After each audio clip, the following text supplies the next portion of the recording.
India TV 9 news Maharashtra. राज्यातील खुशाल भदाणे या तरुणाने कौटुंबिक वादातून पत्नी प्रियंका भदाणे हिची चाकूने गळा चिरून निर्घृण हत्या केल्याचा धक्कादायक प्रकार समोर आला आहे। हा तरुण इथवरच थांबला नाही तर पत्नीची हत्या केल्यानंतर त्याने स्वतः आत्महत्येचा प्रयत्न केला आहे।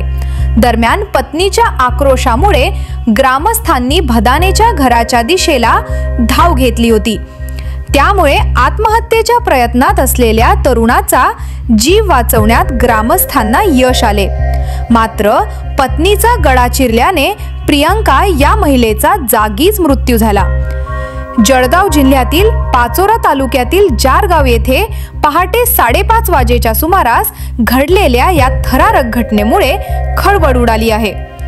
या घटनेची माहिती मिळताच पाचोरा पोलिसांनी घटनास्थळी धाव घेत पंचनामा करून महिलेचा मृतदेह पाचोरा ग्रामीण रुग्णालयात हलवला असून हत्या करणारा तरुण खुशाल याला ताब्यात घेतले आहे।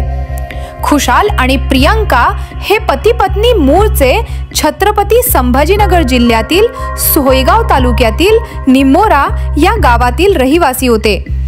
गेल्या 2 महिन्यापूर्वी ते जारगाव येथे वास्तव्यास आले होते। खुशाल हा तरुण मिस्त्रीचे काम करायचा, मात्र पती पत्नीमध्ये कायम वाद होत होते।